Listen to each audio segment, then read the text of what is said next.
Class में आप लोगों ने पढ़ा होगा, ठीक है। उसमें क्या पढ़ा था आप लोगों ने, ए क्रॉस बी एक कार्टेशियन प्रोडक्ट था, उसका सबसेट था क्या, रिलेशन, और इसका सबसेट क्या था, फंक्शन, ठीक है। ये आपस में रिलेट होते हैं, ठीक। तो अब हम बात करते हैं कि क्या वही चीज हम लोगों को ट्वेल्थ में भी पढ़नी है, थोड़ा सा हम उसको अपग्रेड करेंगे।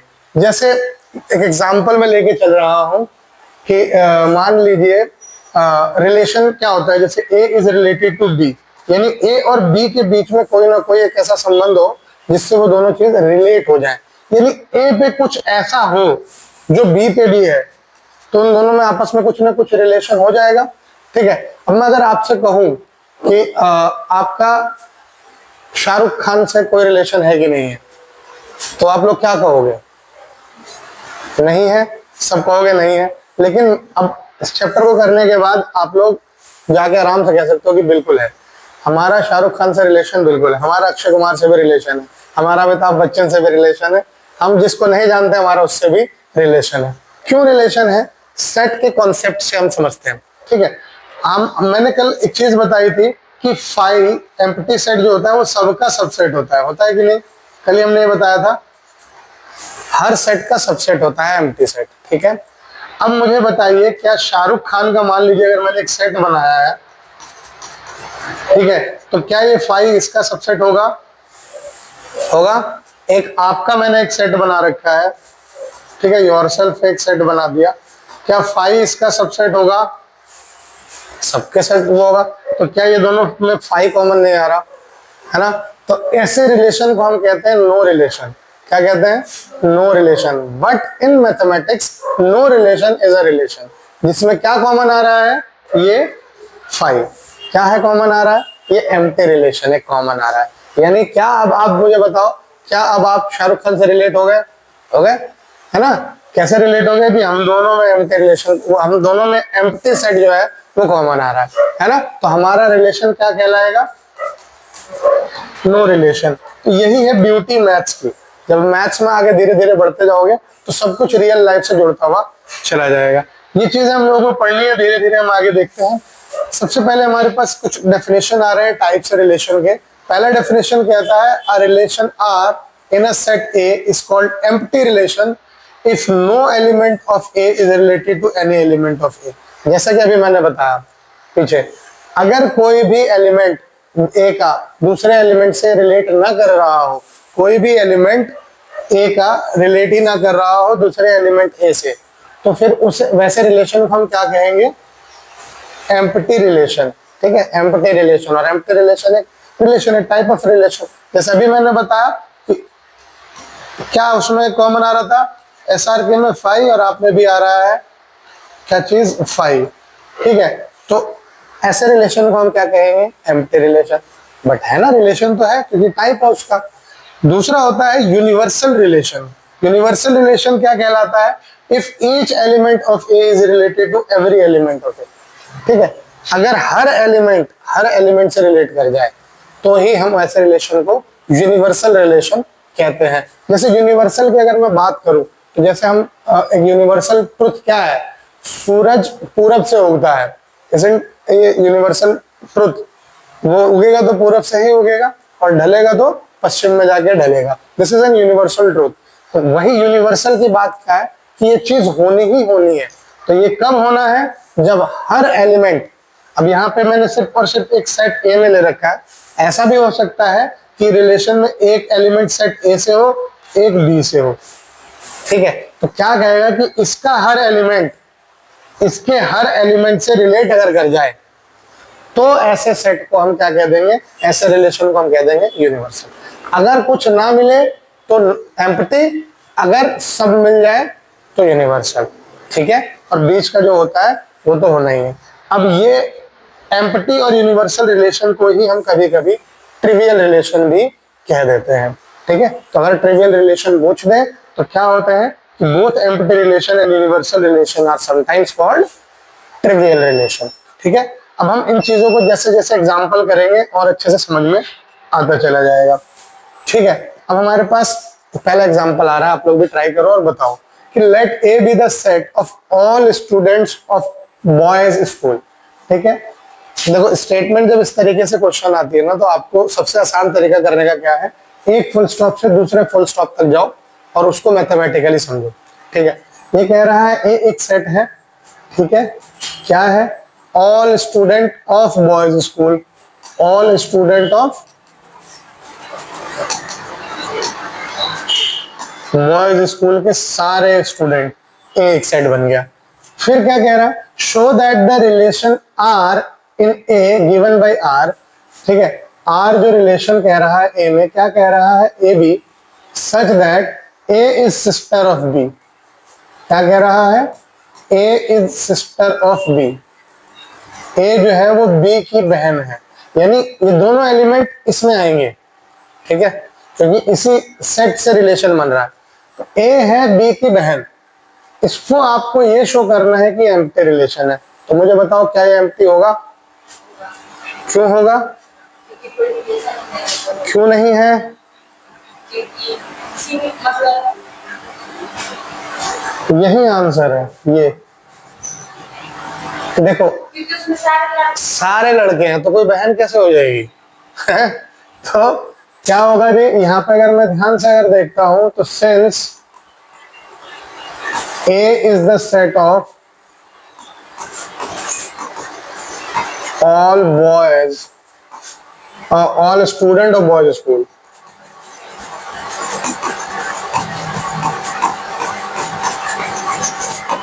so A cannot be a sister of B.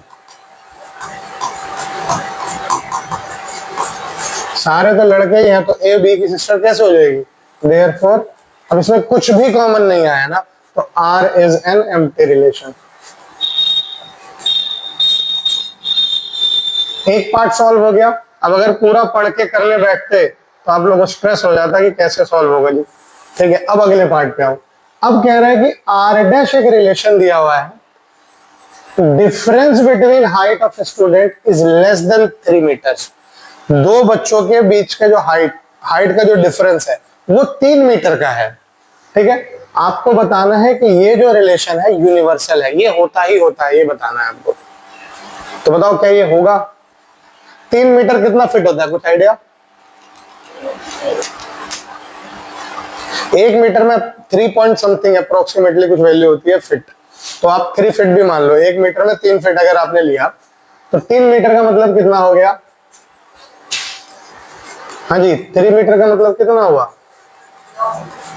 9 feet. अब वो कह रहा है कि दो बच्चों की हाइट का डिफरेंस 9 फीट से कम है, तो क्या ये बात सही है या कोई केस में गलत भी हो सकती है? बताइए किस केस में गलत हो सकते हैं, मुझे जरा बताओ। 9 फीट कम होता है जी? 9 फीट का डिफरेंस है। हाँ, 9 फीट से कम का डिफरेंस है, उसने लेस देन कहा है। Difference between height of less than 3 metre, तो 9 फीट से कम का ही ना होगा। अगर एक बच्चे की हाइट मैंने मान ली हद से हद 9 फीट की हाइट है, ठीक है, दूसरा बच्चा 1 फीट का तो होगा या एकदम ही नहीं होगा? इतना से थोड़ी होगा, कम से कम 1 फीट होगा, तो भी उनका हाइट डिफरेंस कितना आया? 8 फीट आया ना, तो 9 फीट से तो कम ही हुआ। तो यानी ये क्या होगा? यूनिवर्सल होगा। चीज समझो, आपको यहाँ समझना क्या है कि जो चीज होनी ही होनी है, जैसे 9 फीट से कम की हाइट होगी ही होगी। पहली बात तो 9 फीट का कोई बच्चा होगा नहीं स्कूल में, अगर हो गया तो दूसरा बच्चा कोई ऐसा तो होगा नहीं कि 1 फीट से छोटा हो जाए। आजकल तो जो बेबी बॉर्न भी होता है वो भी 1 फीट से बड़ा ही होता है। ठीक है, तो ये चीज ध्यान देना। तो डिफरेंस क्या कह रहा है? Difference of height of A and B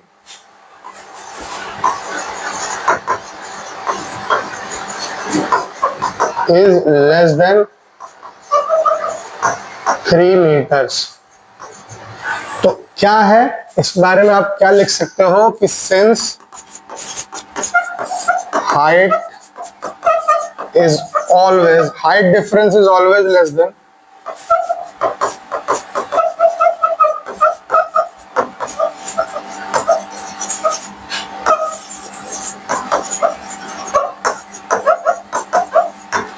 therefore R dash is universal relation. यानी ये होना ही होना है, ये रिलेशन तो होगा ही होगा। अगर मैं वही कह देता कि जो इन बच्चों की हाइट का डिफरेंस मोर देन 3 मीटर हो, तो क्या होगा उस केस में?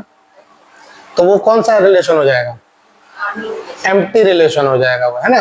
क्या हो जाएगा? क्योंकि हाँ 3 फीट से ज्यादा कैसे हो जाएगा? उतने तो बड़े बच्चे ही नहीं हो सकते। ठीक है, 9 फीट। ठीक है, अब आते हैं जो मेन पार्ट है जिसमें से सवाल आना ही आना है एग्जाम में। ठीक है, एग्जाम में, एंट्रेंस में, हर जगह आपको पूछा जाएगा। क्या है डेफिनेशन?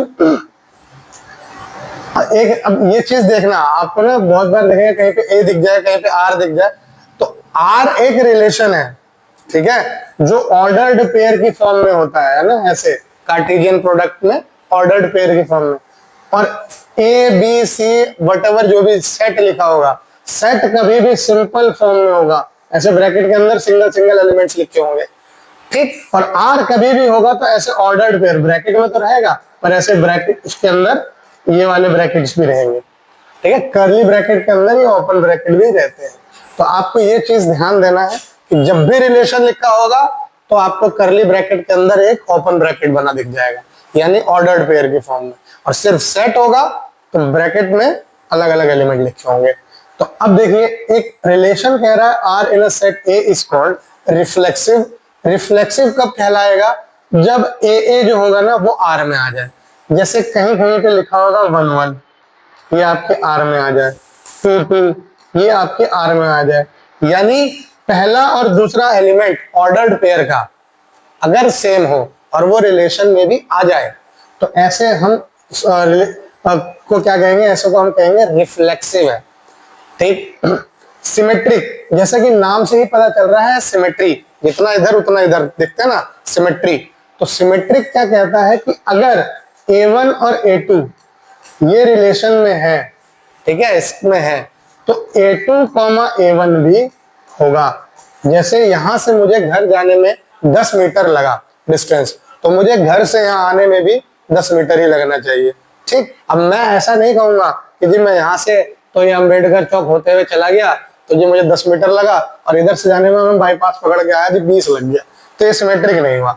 अरे नहीं, आप हाँ शॉर्टेस्ट डिस्टेंस कैलकुलेट किया जाता है। कभी भी जब भी आपसे कहीं भी सवाल डिस्टेंस का आएगा ना, तो आपको शॉर्टेस्ट डिस्टेंस बताना होता है। ठीक, ठीक है, यानी अगर मैं कहूं कि एक पॉइंट यहाँ है ए, एक पॉइंट यहाँ है बी, तो आपने फट से बता दिया ऐसे, this is the shortest distance. अब इस बी पे जाने के लिए तो आप ऐसे भी आ सकते हो, आप ये पूरी पृथ्वी को घूम के भी आ सकते हो, वो तो जो करना चाहो तो कर ही सकते हो। लेकिन अगर आपसे डिस्टेंस अगर पूछा जाता है तो शॉर्टेस्ट पूछा जाता है, तो सबसे छोटा डिस्टेंस जो लगे। तो वही सिमेट्री के लिए केस में भी है कि अगर मैं इधर से गया घूम के तो मैं इधर से ही वापस आऊंगा, अगर 10 से ज्यादा वापस आने में लग गया तो गड़बड़ है, लेकिन लगेगा नहीं वो। ठीक है, तो दिस इज सिमेट्री। तीसरा होता है ट्रांजिटिव। ट्रांजिटिव क्या कहता है कि अगर A1 A2 रिलेशन में है और A2 A3 भी रिलेशन में है तो A1 A3 भी रिलेशन में होंगे। ठीक है, जैसे मान लीजिए कि मैं मान लीजिए अरुण मेरा दोस्त है, अरुण का दोस्त वरुण है। ठीक है, तो मेरा भी दोस्त वरुण होना चाहिए तभी ट्रांजिटिव होगा। अगर मेरा दोस्त वरुण नहीं हुआ, ऐसा देखो जरूरी नहीं होता, तो मैं ये चीज कह रही हूँ मैंडेटरी नहीं है, अगर ऐसा हुआ तो ट्रांजिटिव है। जैसे ऐसा हो सकता है कि आप इसके दोस्त हो, आप इनके दोस्त हो, आपस में आप दोनों की दोस्ती नहीं है, पॉसिबल है। ठीक है, तो ऐसे चीज को हम ट्रांजिटिव नहीं कहेंगे। लेकिन अगर आप दोनों भी दोस्त निकले तो आप लोग क्या हो गए? ट्रांजिटिव हो गए। ठीक है, तो ये चीज, जैसे आप लोग तीनों दोस्त हो आपस में, हाँ, तो आप लोग ट्रांजिटिव हो गए। ठीक है, और अब आप इसको इसी चीज से समझ लो, सिमेट्रिक का भी अगर समझो, आप इसके दोस्त, ये आपके दोस्त, सिमेट्रिक। मतलब एक सिमेट्रिक समझाने की कोशिश, अगर आपने इससे दोस्ती करी है तो भी तो आपसे दोस्ती करी है, दिस इज सिमेट्रिक। ठीक है, रिफ्लेक्सिव, मैं खुद का दोस्त तो हुई हूँ। सबसे पहले आपको किसे पसंद करना है? खुद को, उसके बाद दुनिया में किसी को पसंद करना। अगर आप खुद को पसंद नहीं करोगे तो कोई आपको पसंद नहीं करने वाला। ठीक है, तो रिफ्लेक्सिव ये चीज हो गई, यानी खुद से कोई चीज हो जाए, दैट इज रिफ्लेक्सिव। सिमेट्रिक क्या हो गया? मेरे से कोई चीज रिलेट है तो उससे भी तो मैं रिलेट होऊंगा, दैट इज सिमेट्रिक। ट्रांजिटिव क्या हो गया कि मेरे से कोई चीज रिलेटेड है, उससे कोई और चीज रिलेटेड है, तो मैं और वो चीज भी रिलेट होने चाहिए, तब ट्रांजिटिव होगा, वरना ट्रांजिटिव नहीं होगा।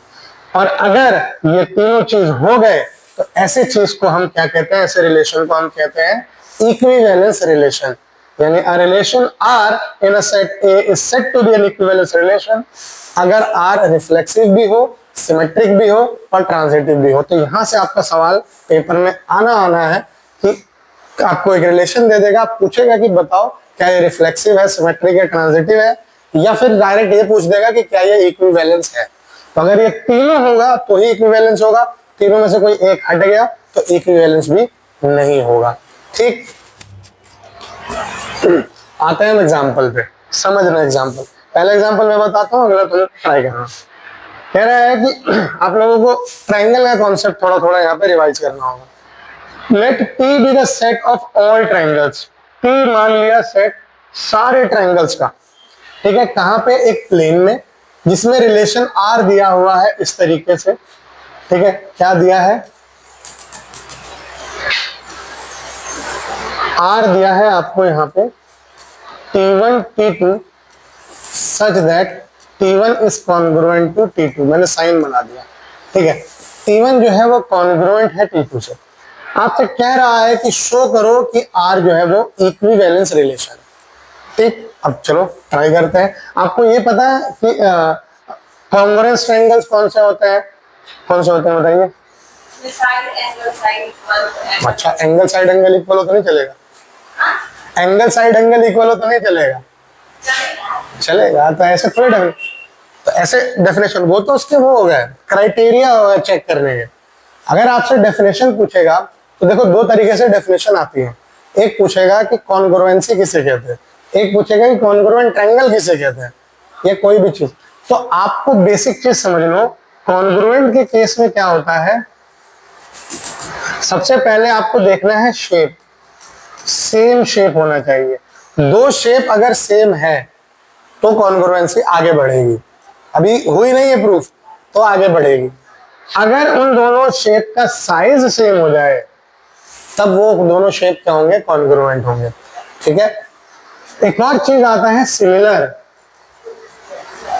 इसमें क्या होता है कि शेप पहले चेक करो सेम है कि नहीं, ठीक है। शेप सेम होगा बट साइज जो होगा वो अलग हो जाएगा, कुछ बड़ा हो सकता है। जैसे मान लो एक स्क्वायर है तो दूसरा भी स्क्वायर है, लेकिन ये छोटा है ये बड़ा है, तो ये सिमिलर है, एक जैसे हैं लेकिन बराबर नहीं है, ठीक है। लेकिन अगर वहीं एक स्क्वायर लिया और दूसरा भी एक स्क्वायर इतना ही बड़ा ले लिया तो ये शेप भी सेम है और ये साइज भी सेम है। तो ये कॉन्ग्रुएंसी और सिमिलैरिटी का एक कॉन्सेप्ट है। Same goes with the triangle. यानी यहाँ पे जो वो कह रहा है वो यही कह रहा है कि T1 T2 से कॉन्ग्रुएंट है, यानी T1 और T2 जो है वो बराबर है। जैसे हमारा हाथ एक कॉन्ग्रुएंट होता है, ठीक है, और एक ही कंपनी के पेन उठा के लाओ, डब्बा लेके आते हो पेन का, तो सारे पेन कॉन्ग्रुएंट होते हैं ना, सेम कंपनी का सेम अगर पीस लेके आते हो तो उसी चीज के बारे में है यहाँ पे। तो अब सबसे पहले आपको चेक करना है फॉर रिफ्लेक्सिव। तो आप समझना कि अगर कोई ट्रायंगल बना हुआ है ये, तो ये खुद से तो कॉन्ग्रुएंट होगा ही, ये खुद के बराबर तो होगा ना। मेरी अगर कोई एनर्जी है तो मेरी एनर्जी मेरे एनर्जी के बराबर ही होगी, है ना। Since every triangle is congruent to itself,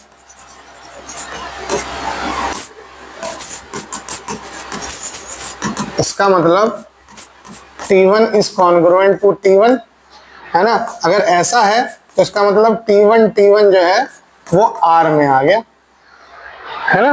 तो इसका मतलब R जो हो गया वो रिफ्लेक्सिव हो गया, इसमें तो कोई डाउट नहीं होना चाहिए,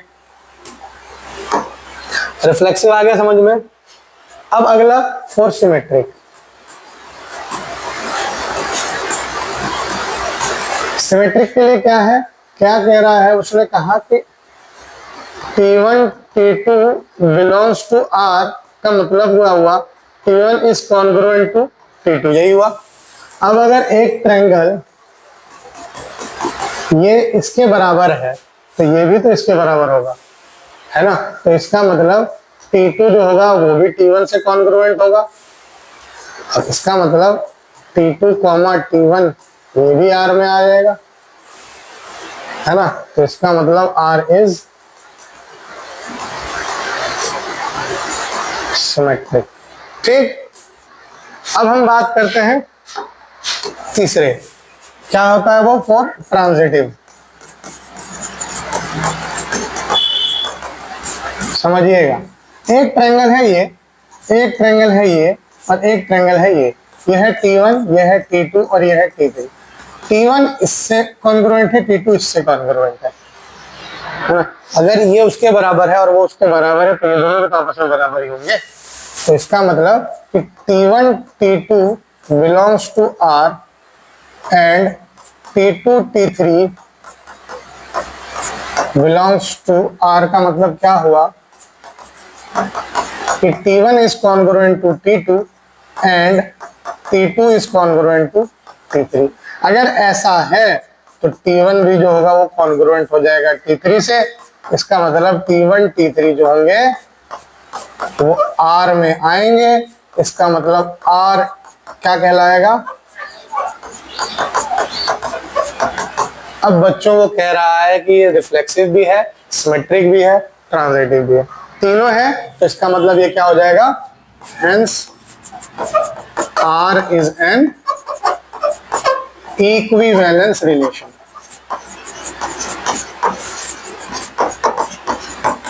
ठीक है, समझ में आया।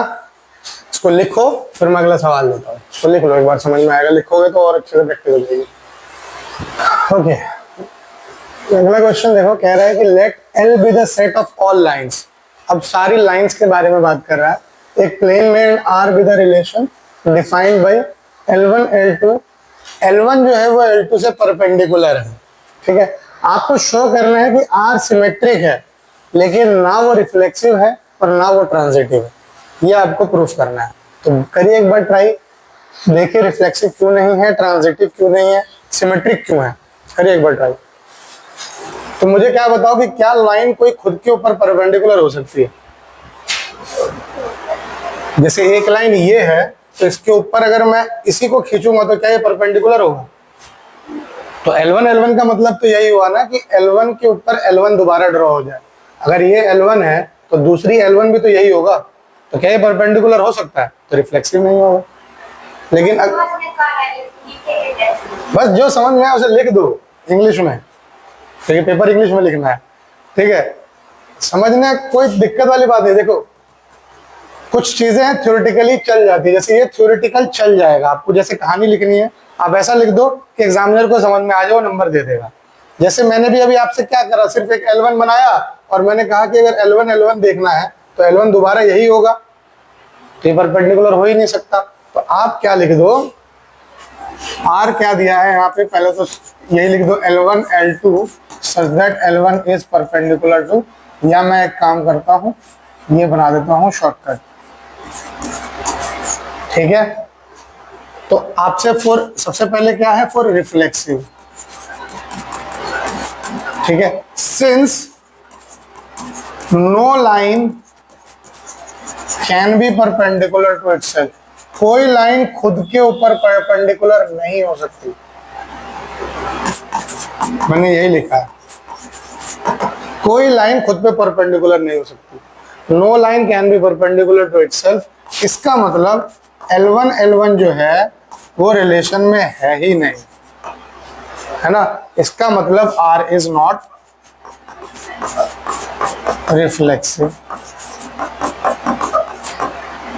फिर वो कह रहा है कि अब आप बताओ फॉर सिमेट्रिक। समझना, अगर एक लाइन है ये L1, इस पे एक दूसरी लाइन परपेंडिकुलर है L2।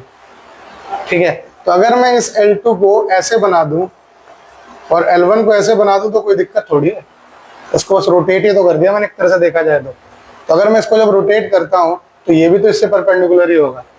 यानी अगर मैं इसको ऐसे रोटेट करूंगा तो समथिंग लाइक ऐसे आ जाएगी, ये ऐसे चला जाएगा और ये ऐसे आ जाएगा, यही होगा ना। ये भी तो परपेंडिकुलर ही होगा। तो अगर L1 L2 से परपेंडिकुलर है तो L2 L1 से भी परपेंडिकुलर होगा। ठीक है, यानी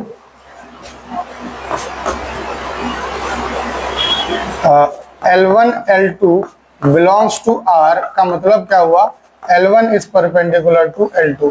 अगर L1 L2 से परपेंडिकुलर है तो L2 जो होगा वो L1 से परपेंडिकुलर होगा, और अगर ऐसा हुआ तो L2 L1 R में आ गए। तो L1 L2 था ही, L2 L1 भी आ गया, तो इसका मतलब R जो होगा वो सिमेट्रिक हो जाएगा। ठीक है, फिर है ट्रांजिटिव। तो देखो L1 L2 belongs to R और L2 L3 belongs to R का मतलब क्या हुआ, L1 जो है वो L2 से परपेंडिकुलर है और L2 जो है वो L3 से परपेंडिकुलर है। अब यहां समझना, एक लाइन है ये L1, इस पे परपेंडिकुलर है ये L2। अब इस पे परपेंडिकुलर बताओ कौन सी लाइन होगी। इस L2 पे परपेंडिकुलर बनाऊंगा तो कुछ ऐसे आएगी। तो क्या ये और ये परपेंडिकुलर हो रहे हैं? नहीं हो रहे, पैरेलल हो जा रहे हैं, परपेंडिकुलर नहीं हो रहे। तो इससे क्या पता चला, L1 is not perpendicular to L2, oh sorry 3, है ना। L1 जो है वो L3 से परपेंडिकुलर ही नहीं हो रहा, इसका मतलब R इज नॉट ट्रांजिटिव। मैंने बताया था ना कि मैंडेटरी नहीं है कि होगा ही होगा रिलेशन, नहीं भी हो सकता है, नहीं होगा तो ट्रांजिटिव वो नहीं हो सकता। ठीक है, तो आपसे यही पूछा था कि बताओ R सिमेट्रिक है, बिल्कुल है, ये कर दिया प्रूफ। फिर कह रहा है कि R जो है रिफ्लेक्सिव नहीं है, तो एकदम नहीं है। R जो है वो ट्रांजिटिव भी नहीं है, तो देखो वो भी नहीं है। यही प्रूफ तुम्हें करना था, कोई डाउट है इसमें? अब इसको ट्राई करो, ये तो आसान है, ब्रैकेट वाला है। देखो क्वेश्चन कह रहा है कि शो करो रिलेशन R इस सेट में, सेट दिया है ये, मान लो इस सेट को A, क्या है 1 2 3, रिलेशन दिया हुआ है 1 1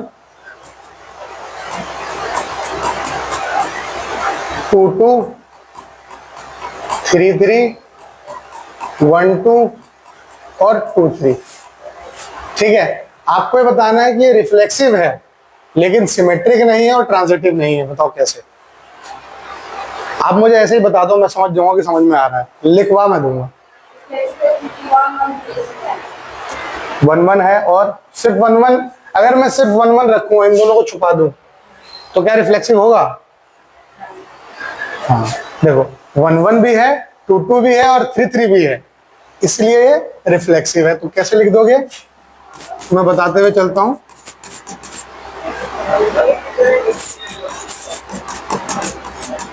आप मान लो छोटा जो A है वो एक एलिमेंट है बड़े सेट A का।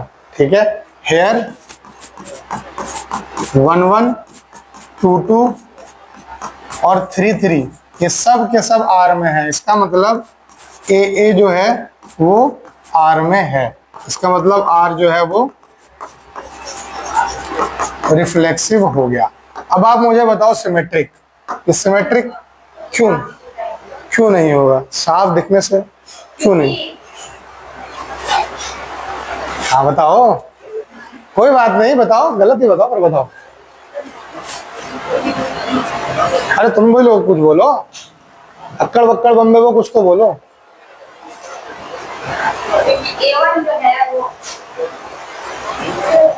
इसको देखो 1 2 है इसमें, तो क्या 2 1 है? अरे वाह, जाग गए, जागो ग्राहक जागो, सवाल से मत भागो।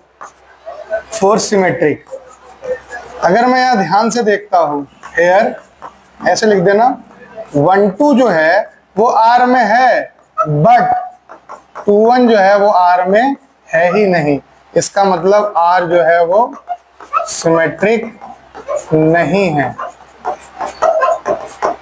ठीक, ट्रांजिटिव के केस में आइए, अब बताइए ट्रांजिटिव 1 1 से क्या मतलब है? 1 1 है, 1 1 से क्या, 1 1 है, 1 2 भी है, 1 1 है, 1 2 है। इसको देखो, इसको, हाँ इसको देखते हो कि हेयर 1 2 R में है और 2 3 भी R में है, यानी देखो ए बी और बी सी दोनों है लेकिन ए सी नहीं है, बट 1 3 जो है वो आर में नहीं है, इसका मतलब आर इज नॉट ट्रांजिटिव।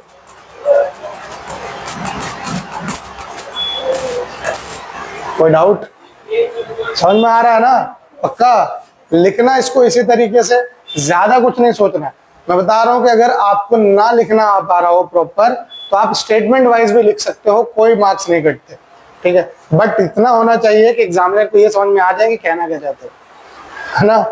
तो अगले पे आते हैं जी। ये थोड़ा कॉन्सेप्चुअल सवाल है, ध्यान से करिएगा। शो करना है relation are Z of integers में, ठीक है। किसमें? इंटीजर्स के सेट में। रिलेशन दिया है कि 2 डिवाइड्स a माइनस बी। ये एक इक्विवेलेंस है, यानी रिफ्लेक्सिव भी होगा, सिमेट्रिक भी होगा और ट्रांजिटिव भी होगा। करिए एक बार ट्राई। रिफ्लेक्सिव का समझ में नहीं आ रहा? अरे किसी चीज को खुद से रिलेट करके देखो ना। मान लो कोई एग्जांपल ले लो, 1 एक इंटीजर है, 1 में से 1 गया, कितना बचा? क्या 0 2 से डिवाइड हो सकता है? किसी से भी हो सकता है वो, कह रहे नहीं होगा। तो कुछ भी ले लो, कुछ भी 2 नंबर ले लो, कोई भी एक नंबर ले लो, मान लो 100 ले लिया, 100 में से 100 गया, 2 से डिवाइड होगा। 1 करोड़ ले लो, 1 करोड़ में से 1 करोड़ गया, 2 से डिवाइड होगा। ए अल्फाबेट ले लो, ए में से ए गया, 2 से डिवाइड होगा। रिफ्लेक्सिव तो हो ही गया।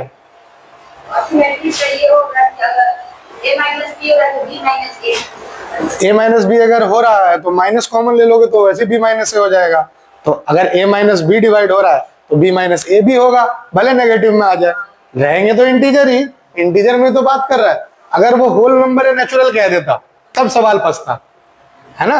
अगर वो होल नंबर कह दे तो 2 में से 4 गया, 4 में से अगर 2 गया तो कितना आया? 2। ये 2 से डिवाइड हो रहा है, ठीक है, लेकिन 2 में से 4 गया, -2। ये नेचुरल नंबर ही नहीं है, होल नंबर ही नहीं है। होल नंबर तो रिलेशन ही नहीं होगा ना। जिस सेट में कह रहे हैं मुझे उसमें भी ध्यान देना है, मैं उस सेट से बाहर नहीं जा सकता, ठीक। मेरे को रहना उसी सेट में है, तो ये बाहर भाग जाता। लेकिन यहाँ पे तो कह रहे हैं इंटीजर है, तो नेगेटिव वेगेटिव से कोई मतलब ही नहीं है। ट्रांजिटिव के केस में भी ऐसे ही है, ऐड करके सॉल्व हो जाएगा। देखो तो लिखेंगे कैसे?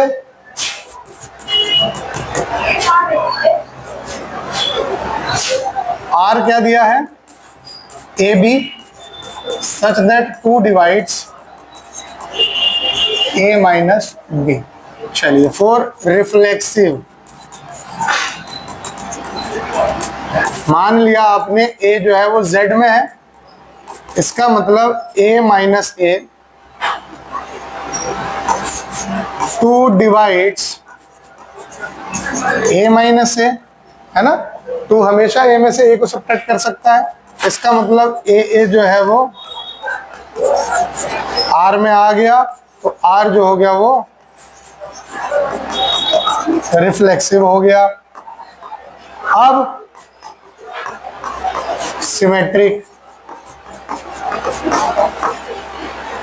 अगर ए बी आर में है, इसका मतलब 2 डिवाइड्स ए माइनस बी। अगर मैं माइनस कॉमन ले लूं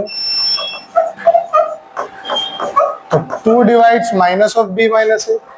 इसका मतलब बी ए जो है वो आपके आर में है, यानी आर जो हो गया वो सिमेट्रिक हो गया, ठीक है। फॉर ट्रांजिटिव की अगर मैं बात करूं